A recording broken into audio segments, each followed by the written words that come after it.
Hello ನಮಸ್ಕಾರ ಎಲ್ರಿಗೂ. ನಾನು Gayatri. Welcome to my channel Gayu's clicks. ಈವತ್ತಿನ ವ್ಲಾಗ್ಸ್ ನಾಳೆಯಿಂದ ಹಾಕ್ತೀನಿ. ಇವತ್ತೊಂದು ಸೂಪರ್ ಇನ್ಫಾರ್ಮೇಷನ್ ಹಾಗೆ ಮಾಹಿತಿ ನಿಮ್ಮ ಜೊತೆ ಹಂಚ್ಕೊಳ್ಳೋಕ್ಕೋಸ್ಕರ ಇವತ್ತಿನ ಈ ವ್ಲಾಗ್ನ ಮಾಡ್ತಾಯಿದ್ದೀನಿ. ಇನ್ಫಾರ್ಮೇಷನ್ ಬೇಕು ಅಂದರೆ ಕಂಪ್ಲೀಟಾಗಿ ನೋಡಿ. ತುಂಬ ಜನರ ಗೊಂದಲ, ತುಂಬ ಜನರ ಕೆಲವೊಂದು ಪ್ರಶ್ನೆಗಳಿಗೆ ಉತ್ತರವನ್ನು ಕೊಡೋ ಒಂದು ಪ್ರಯತ್ನ ನಾನು ಇಲ್ಲಿ ಮಾಡಿದ್ದೀನಿ.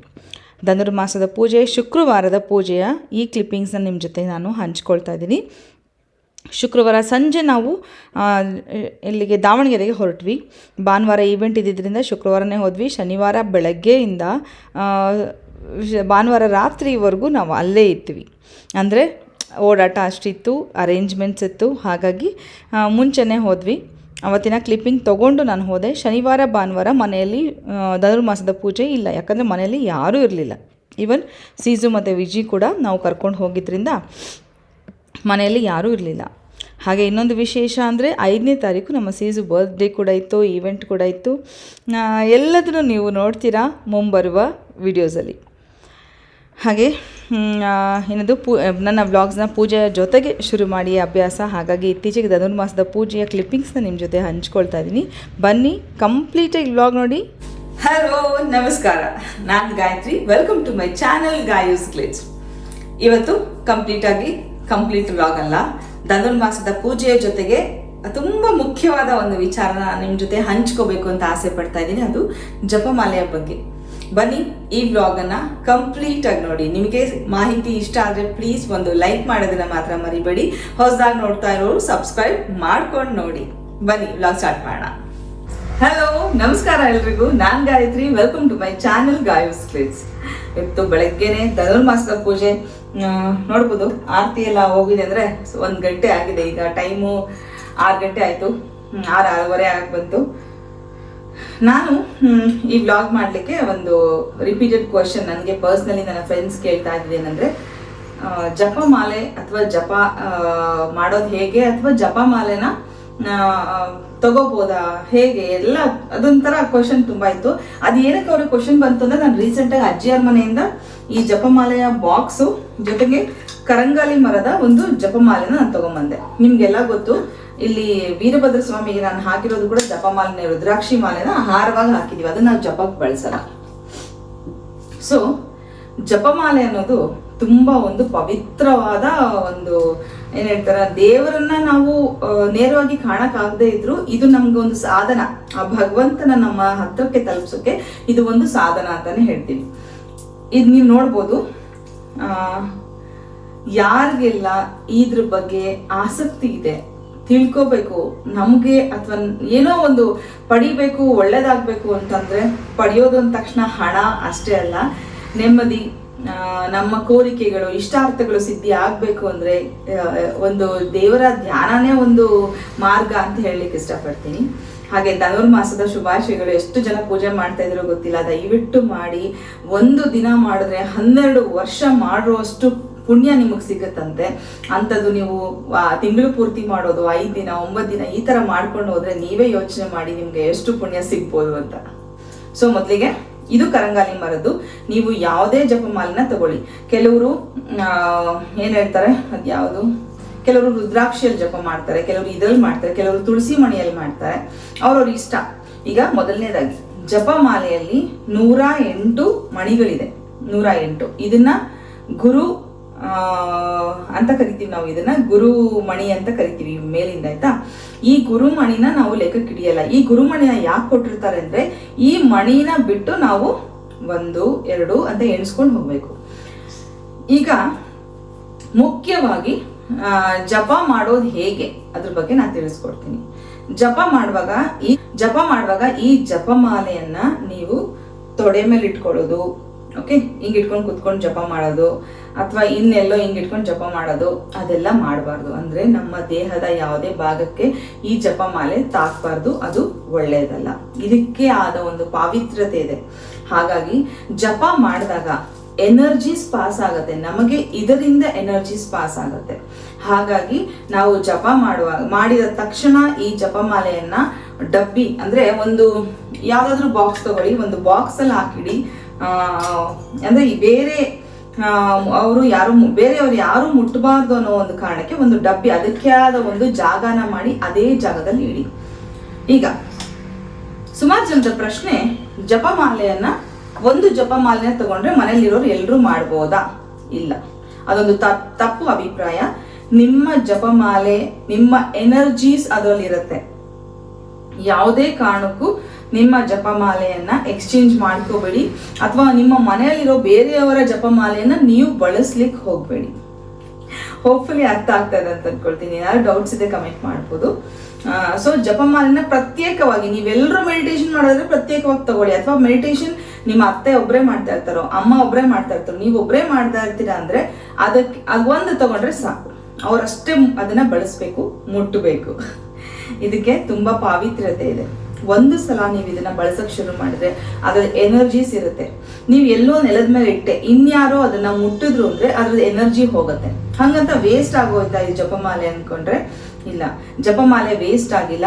ಈ ಜಪಮಾಲೆನ ನೀವು ಹಾಲಲ್ಲಿ ನೆನ್ಸಿಡ್ಬೋದು.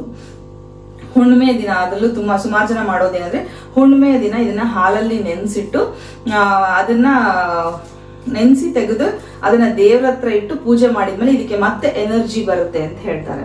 ನಾವು ಹೆಂಗೆ ನಮ್ಮ ಏನ್ ಹೇಳ್ತಾರೆ ಹರಳುಗಳೇನಿರುತ್ತೆ, ನಮ್ಮ ರಾಶಿಯ ಹರಳುಗಳನ್ನ ಹಾಗೆ ಮಾಡೋದು. ಹುಣ್ಣಿಮೆ ದಿನ ಪವರ್ ಬರಬೇಕು, ಅದಕ್ಕೆ ಒಂದು ಶಕ್ತಿ ಬರಬೇಕು ಅಂದ್ರೆ ಹಾಲಲ್ಲಿ ನೆನೆಸಿಟ್ಟು ನಾವು ಧರಿಸ್ತೀವಿ. ಅದೇ ತರ ಮಾಡ್ಬೇಕು ಅಂತ. ಸರಿ, ಈ ಜಪಮಾಲೆನ ಯಾವ ರೀತಿ ಇಟ್ಕೋಬೇಕು ತುಂಬಾ ಇಂಪಾರ್ಟೆಂಟ್. ಓಕೆ,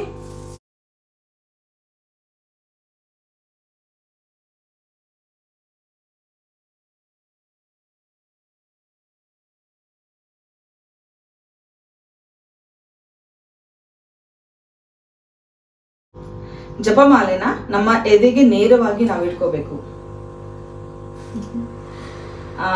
ಈ ಗುರುಮಣಿನ ಮೊದಲನೇದಾಗಿ ಗುರುಮಣಿಯಿಂದ ನಾವು ಶುರು ಮಾಡೋದ್ರಿಂದ ನಿಮ್ಮ ಉಂಗುರದ ಬೆರಳು, ಈ ಉಂಗುರದ ಬೆರಳಿನ ಮೇಲೆ ಈ ಮಣಿನ ಜಪಮಾಲೆ ನಮ್ಮ ಎದೆ ಭಾಗಕ್ಕೆ ನೇರವಾಗಿ ಇರಬೇಕು.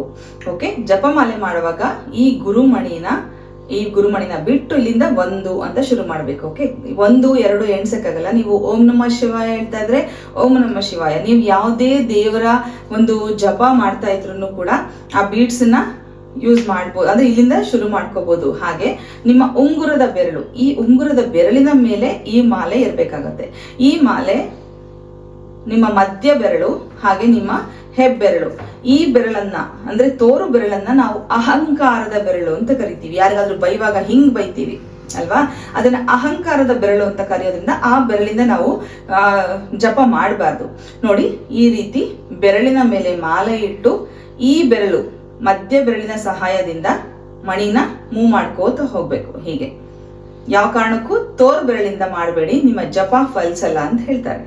ಓಕೆ, ನೋಡಿ ಈ ರೀತಿ ರೊಟೇಟ್ ಮಾಡ್ತಾ ಹಾಗೆ ಎಲ್ಲಿಟ್ಕೋಬೇಕು, ಜಪ ಮಾಡುವಾಗ ಈ ಕೈಯನ್ನ ಹೀಗಿಟ್ಕೊಂಡು ನೀವು ಜಪ ಮಾಡಿ. ಆಗ ಈ ಜಪಮಾಲೆ ನಿಮ್ಮ ತೊಡೆಯ ಮೇಲೆ ಮುಟ್ಟೋದು, ನಿಮ್ಮ ದೇಹದ ಯಾವುದೇ ಭಾಗಕ್ಕೂ ಅದು ಮುಟ್ಟಲ್ಲ. ಸೊ ನಿಮ್ಮ ಜಪ ಎಲ್ಲೇ ಇರ್ರಿ, ಟ್ರೈನಲ್ಲಿ ಟ್ರಾವೆಲ್ ಮಾಡ್ತಾ ಇರ್ರಿ, ಎಲ್ಲೇ ಹೋಗ್ತಾ ಇರ್ರಿ, ನೀವು ಕುತ್ಕೊಂಡು ನೀವು ಜಪ ಮಾಡಬೇಕು ಅಂದ ತಕ್ಷಣ ತೆಗೆದು ನೀವು ಜಪನ ಆರಾಮ್ಸೆ ಮಾಡ್ಬೋದು. ಈ ತರ ಎಣ್ಸ್ಕೊಂಡು ಹೋಗಿ, ಯಾವ ಕಾರಣಕ್ಕೂ ನೆಲ ಮುಟ್ಟಬಾರ್ದು, ಯಾವ ಕಾರಣಕ್ಕೂ ಬೇರೆ ಯಾರೂ ಮುಟ್ಟಬಾರ್ದು, ಯಾವ ಕಾರಣದಲ್ಲೂ ಬೇರೆಯವರ ಜಪಮಾಲೆನ ನೀವು ಮುಟ್ಟಬೇಡಿ.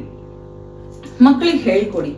ಏನು ಹೇಳಕ್ ಬರಲ್ಲ ನಮ್ಮ ಮಕ್ಕಳಿಗೆ ಅಂದ್ರೆ ಬರೀ ಓಂಕಾರನ ಹೇಳಿ. ಸೊ ಜಪ ಹೇಗ್ ಮಾಡೋದು ಅಂತ ಕಲ್ತ್ಕೊಂಡ್ರಿ. ಈಗ ಚಿಕ್ಕ ಮಕ್ಳು ಇರ್ತಾರೆ, ನಾವು ಮಾಡ್ಬೇಕು ಅಂತ ಹೇಳ್ತಾರೆ. ಹೇಗಂದ್ರೆ ಅವರಿಗೆ ನೀವು ದೊಡ್ಡ ದೊಡ್ಡ ಮಂತ್ರಗಳನ್ನ ಹೇಳ್ಕೊಡಕ್ಕೆಲ್ಲ ಆಗಲ್ಲ. ಬರೀ ಓಂ ನಮಃ ಶಿವಾಯ ಹೇಳಿದ್ರು ಸಾಕು. ಅಷ್ಟನ್ನ ಹೇಳ್ಕೊಂಡು ನೀವು ಜಪಮಾಲೆನ ಈ ರೀತಿ ಬಳಸ್ತಾ ಹೋಗಿ. ಈ ಜಪಮಾಲೆನ ನಾನ್ ಬಳಸಲ್ಲ, ನಂದು ರುದ್ರಾಕ್ಷಿ ಜಪಮಾಲೆ ಇದೆ. ಈ ಜಪಮಾಲೆನ ಹೊಸ ಜಪಮಾಲೆ ಇದು. ಈ ಜಪಮಾಲೆಯಾಗಿ ಬಳಸಲ್ಲ. ನಮ್ಮ ಮನೆಯವರಾಗ್ಲಿ ಮಗ ಆಗ್ಲಿ ಇಬ್ರು ಜಪ ಮಾಡಲ್ಲ.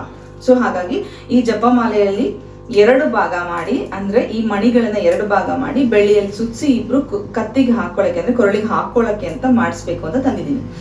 ನಮ್ಮ ಶರ್ಮಿಳಾ ಅವ್ರಿಗೆ ಕೊಟ್ರೆ ಮಾಡ್ಕೊಡ್ತಾರೆ. ಸೊ ಇದನ್ನ ಅವ್ರ ಹತ್ರ ಮಾಡ್ಸೋಣ ಅಂತಾನೆ ತಂದಿದ್ದೀನಿ.